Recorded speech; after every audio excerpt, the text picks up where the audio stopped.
for somebody to have an effective relationship with you as a coach, there has to be secure attachment there. They have to have trust with you, that they're able to be open and vulnerable with you so that they can receive your counsel and your wisdom.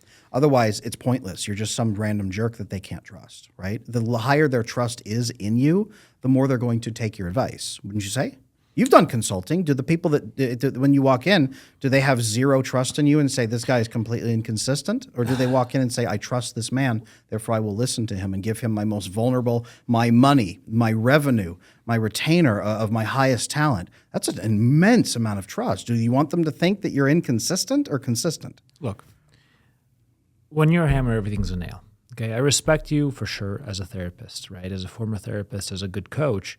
But you're still looking at everything from the perspective of feelings. Not everything is feelings related. So there's a concept called respect, right? Mm-hmm. People work with you because you're valuable to them, because they respect you and they trust you. Mm-hmm. So very few of those things have to do with your standard set of feelings. You know? Here's where we're wrong. What do you mean? So their feelings inform you to a large extent if they actually respect you or fear you. What's the delineation in your definition between respect and fear? I'm not saying there isn't. Well, let me turn that back on you, because yesterday you were talking about respect and fear. And I've heard you talk a lot extensively about the differences between respect and fear. Those are two different things, right? If you run a company where everybody is terrified of you, are you going to start bleeding your best talent? Of course. But nobody ever said anything about running a company through fear without having to have the baseline for respect. There's going to be times for respect and there's going to be times for fear. Right? There's times when you're really on the hunt and you're really trying to create something and really push something. And after a certain point, people don't want to work, right? People want to go home, they have obligations and whatever. And what they don't understand is the fear is not of you, it's the fear of the consequence. The fear of the consequence that comes if you guys don't do this. Oftentimes they don't even understand it because they're not at that level. You know, they do not have the knowledge, they do not have the skill set. And it's like if you're asking your kids to make decisions for you on a road trip, you're actually putting them in danger, right? And if there's a serious situation, you actually need to push through that situation until it's safe. So why are you equating? I'm trying to understand this from you. Help me understand this.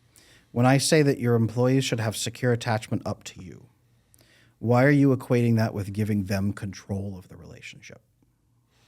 Because secure attachment is something a child forms to a caregiver. Why does the child gain control? Because my employees are not my children. There's a very big difference there, my friend. Okay, but the attachment you form works on humans. That's how it works, whether you're an adult or a child or a son or a father, whatever it may be. So if your employees are walking in with horrifically bad attachment and you're provoking that, they could have the best talent in the world, but you're going to lose them. You're going to drive them away, actually. Not necessarily. Not if they're, first of all, interested in the same purpose. Secondly, are financially compensated. Money. Third of all, treated with respect, right? And there's an element of respect. Treated with respect. Yeah. So how are you going to treat people with respect if you have absolute disregard for everything that's important to them in that capacity except money? You're hiring mercenaries. That's not what I said. What I said is that you have to treat people with respect, and sometimes you have to end up in situations of fear. This is what happens, right? You have to treat people with respect for what? For the time they allocate, for the responsibilities they take, the positions they take, the effort they spend, right? Their trust in you as a company, you trust in you as a person. All of that would be secure attachment, yeah. Then, okay, let's just talk about this. Like, what is secure attachment? Because secure attachment can be everything. So let's pitch a hypothetical here, okay? I'll show you what secure attachment looks like. Let's assume you've got a great employee, right? High talent, very aware. They've never asked for a day off. They've never missed a day. They are very respectful of you and have always kept your boundaries. But it's Q4, okay? It's Q4 season. Something bad happens to their parent. Let's say their mom needs emergency heart surgery and they need to be there with her. And to be able to do that, they have to take, let's say, 48 hours off during a really intense period. Great talent, always respectful. This is the first thing that they've done in the last 3 or 4 years, okay? Mm-hmm. What would you say to that person if they came to you and said, I really, really need this. This is very crucial to me. Is this something that we can do? Of course.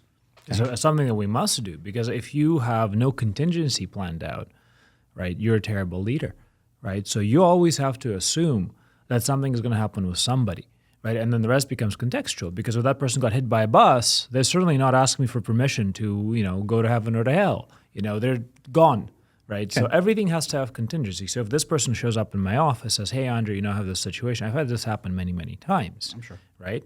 They say, hey, I have this situation. You understand why. You So look at their work. Why, you care for them as a why person. is it important to give them that time off at all if feelings don't matter? It's not a question of feelings, it's a question of systems. Humans work as systems. Systems have certain rules and priorities and targets, right? So if I, for example, make you leave your kids for extended periods of time, you're not going to function. You're not going to function well, right? What is the purpose? Why wouldn't I function well? Why wouldn't you function well? Because people need socialization, people need comfort, people need purpose, people need to stay true to themselves. Those sound like feelings. What are feelings? Do you want to define them? Feelings about what? What is a feeling? An emotional experience you are having in your brain, a release of certain chemicals, the absence of serotonin, an increase in serotonin, the absence of dopamine, the removal of it, the spread of cortisol. For example, the respect. If I feel respect for you, that's a mixture of bonding hormones plus neurotransmitters inside the brain. So that's a feeling. So basically everything in our neurochemistry is a feeling. If you're saying, I reject that and there shouldn't be any feelings, I would basically be a clam. Yes. Right? Okay. Which is exactly what it's probably sounds like to people that would listen to you say feelings don't matter. Not everything's a feelings. Feelings are usually things of like feelings of what? Well, why do they call them feelings? Do you Obsession. think? Why do you think we call them feelings? I don't know.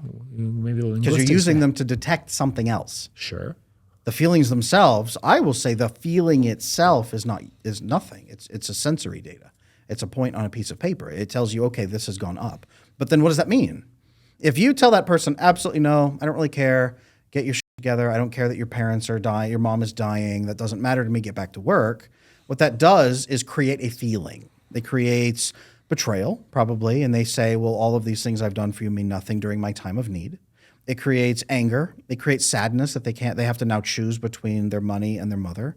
It creates a massive amount of resentment, so they're going to be angry at you, and their burnout rates likely go up. You're likely to lose that talent. Now, can you replace them? Potentially, but how long is it going to cost you? How much will that cost you? How much money? How much lost revenue from losing that person? How much time? How many years is it going to take to replace that person in their role? If you like this clip, I know you're going to enjoy the full episode. You can watch it right here.